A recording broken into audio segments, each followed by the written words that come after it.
So this is the player ratings for Liverpool 0, Crystal Palace 3.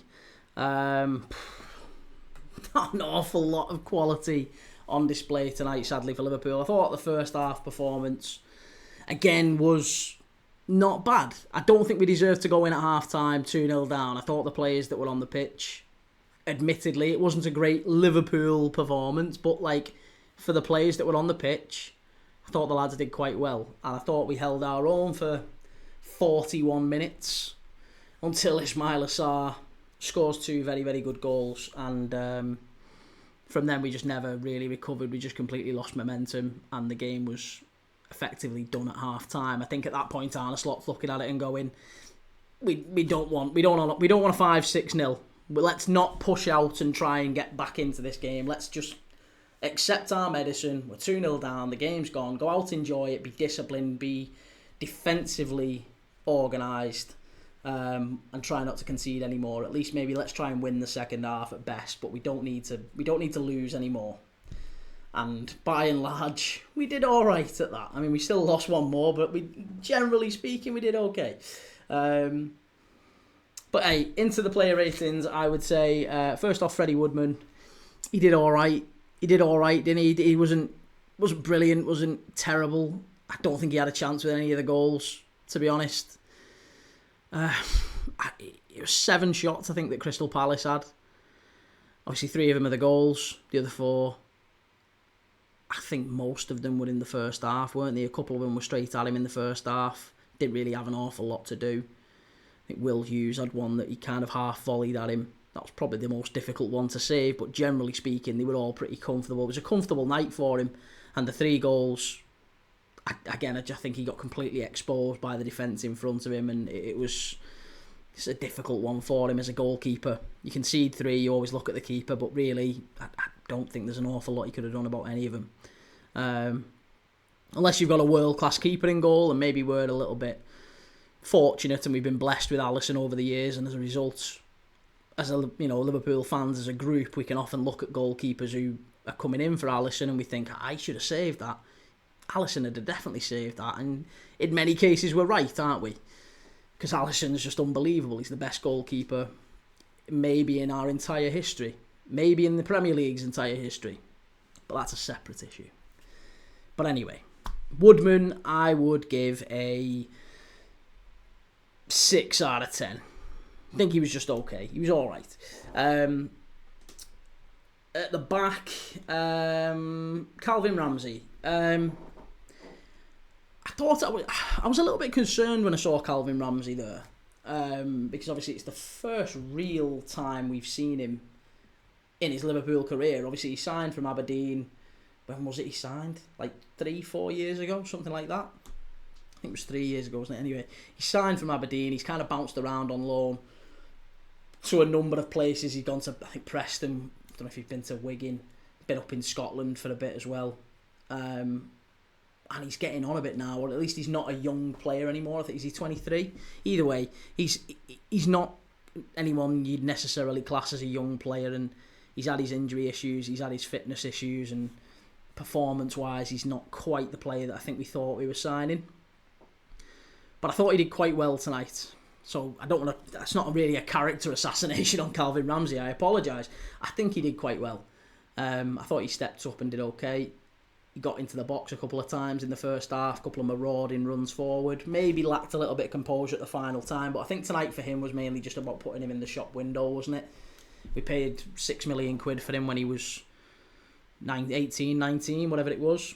And I think we're just trying to recoup as much of that as possible, and I think maybe he'll go in January or this summer. He might go out on loan, he might leave permanently. And tonight is about him just putting himself in the shop window, and I thought he did okay. I'd give him maybe a 6.5. I thought he was probably maybe the best of a bad bunch at the back. Centre-back Joe Gomez. Again, I think Joe Gomez may be guilty of the fact that he was playing alongside Andy Robertson tonight, and Robertson didn't really cover himself in glory positionally. He made it very, very difficult for Liverpool defensively. I think Robertson's a wonderful player, by the way. He's an unbelievable left back, but as a centre back, he's just not it. There was a couple of times he just all over the place and left massive gaps, and that was the reason. Certainly the second goal. I'm not sure maybe about the first. The first you could probably put on Joe Gomez, and that's why I was mentioning where the goals came from.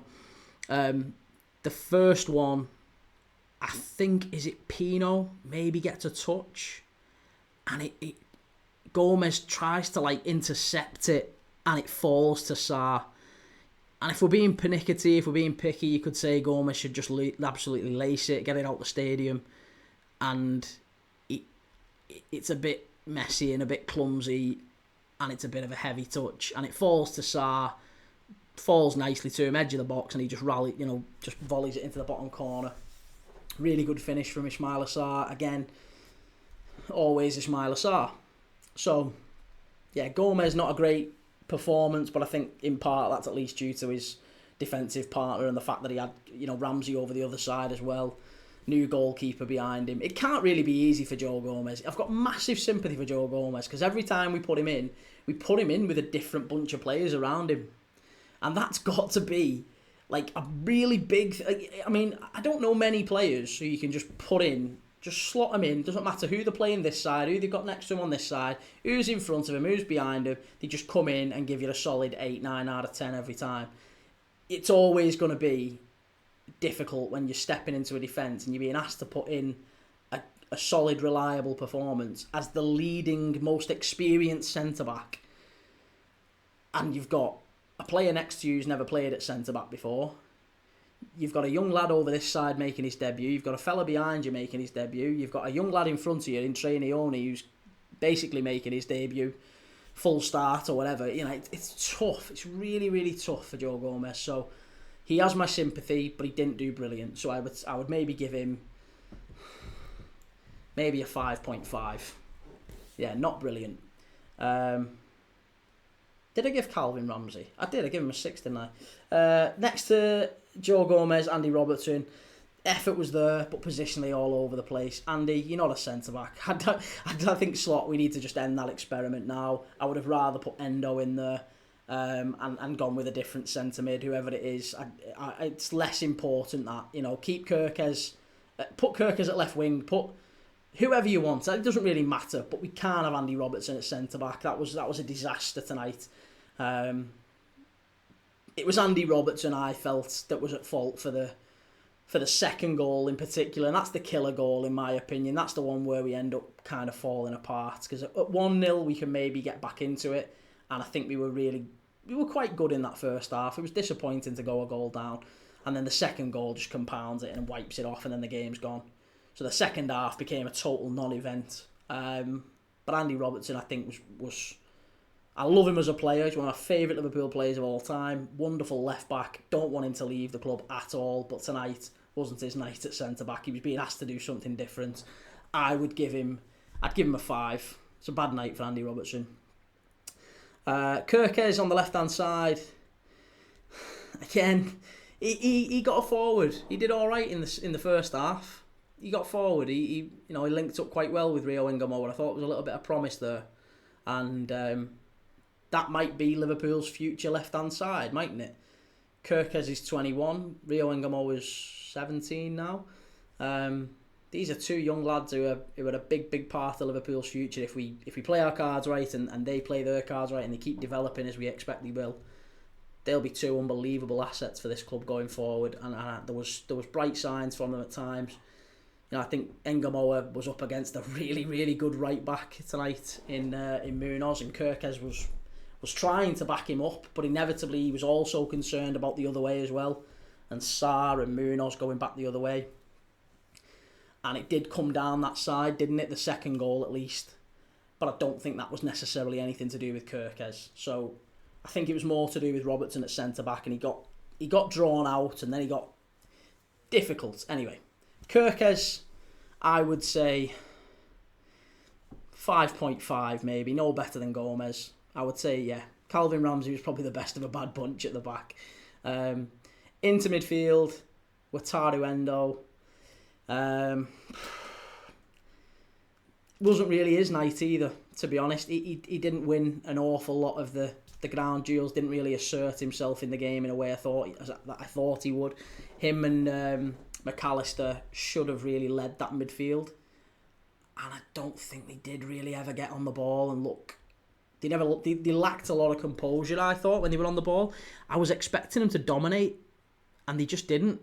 Will Hughes and Daichi Kamada picked up all the second balls nearly. The first half maybe less so. First half they were all right, but they picked up a lot more of the second balls than I was expecting them to. And yeah, the passing wasn't brilliant.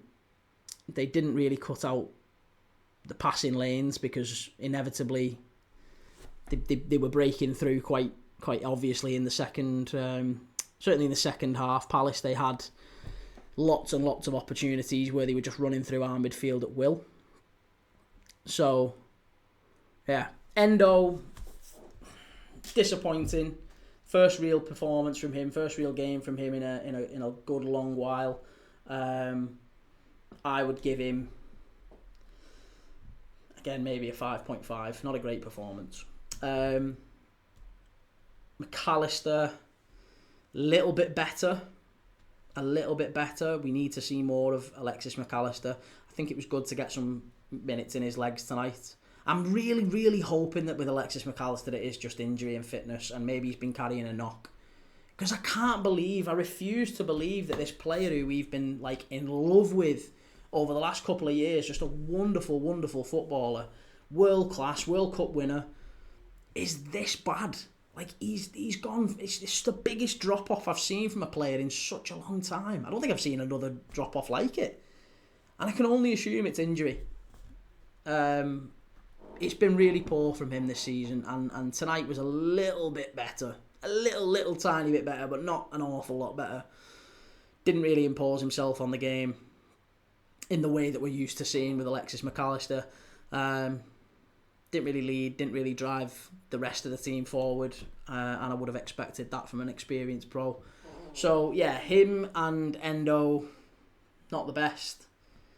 And therefore, I'm going to sort of soften Trainioni's score, but McAllister, again, I would give probably the same as Endo. I'd give him a 5.5. Trainioni,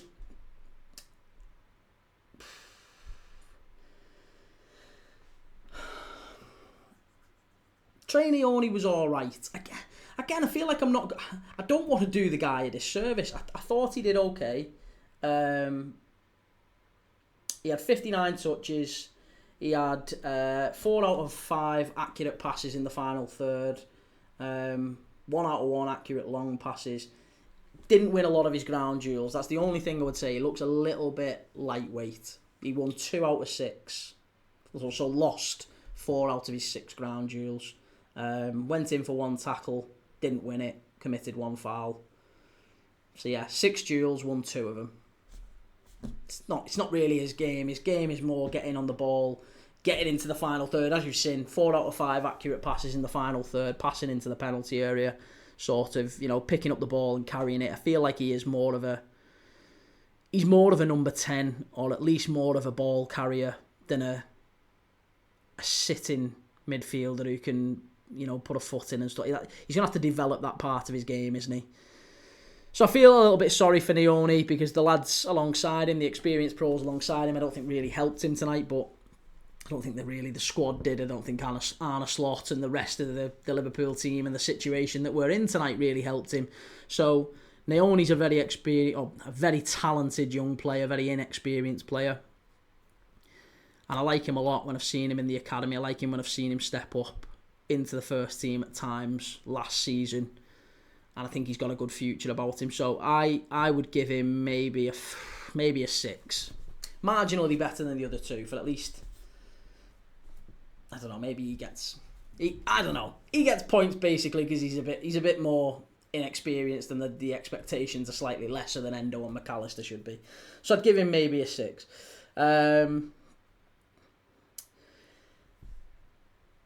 Morrison on the right hand side.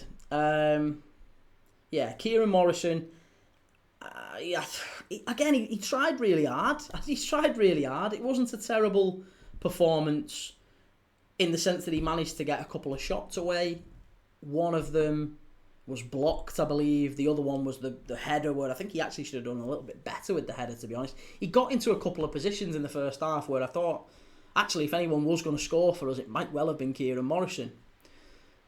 Still a young lad, still only 18. Wasn't brilliant from him. Again, found it quite difficult coming in off that right-hand side. He had Borna Sosa over there, who's no great, brilliant player, but he had inside, he had Gay and Lacroix to deal with, and whenever he was drifting inside, those two were just picking him up quite easily. Whereas on the other side, Engamoa and Chiesa were kind of pulling onto the young lad Camvo, and they had a little bit more joy out of Camvo and Munoz than Morrison had out of Gay and Borna Sosa, or Lacroix and Borna Sosa on the left-hand side. So it was a bit more difficult for them out there. Wasn't maybe much space between the fullback and the defender on that side. So yeah, I'd give him maybe a 5.5. Again, he wasn't fantastic. He gets subbed off, but I thought he was okay. I thought he had a couple of half decent chances, and he showed some effort to get in and around the box. Rio Ngamoa, for me, would be our man of the match. I thought he showed bright sparks from minute one, picked the ball up, ran at the fullback, cut inside. He looked the most likely to create a chance for us. Every time we was getting the ball, we was pretty much... We was pouring it all away. Every time we was getting the ball, we was getting it to him, wasn't we? Every single time. It was always going out to Rio. And he showed absolutely no sort of hesitation at running at Munoz, which tells you everything about the confidence of the lad. Like him a lot. Really, really good player. And I think he did well tonight. Couple of chances that he made as well, just on his own, where he cuts in on the right-hand side, fires one just wide of the far post. I think I'd give him a 6. I think I'd give him a 7. He was good tonight, Rio. He was all right. He was the best bit of a bad night, wasn't he? The best bit of a bad night. He picked the ball up and ran every single opportunity he got, and he deserves credit for that. He deserves praise, even if it's not the result that we all wanted. So Rio Ngamoa, a bright spark again, and I'd give him a 7 out of 10. Enrico Chiesa, centre forward.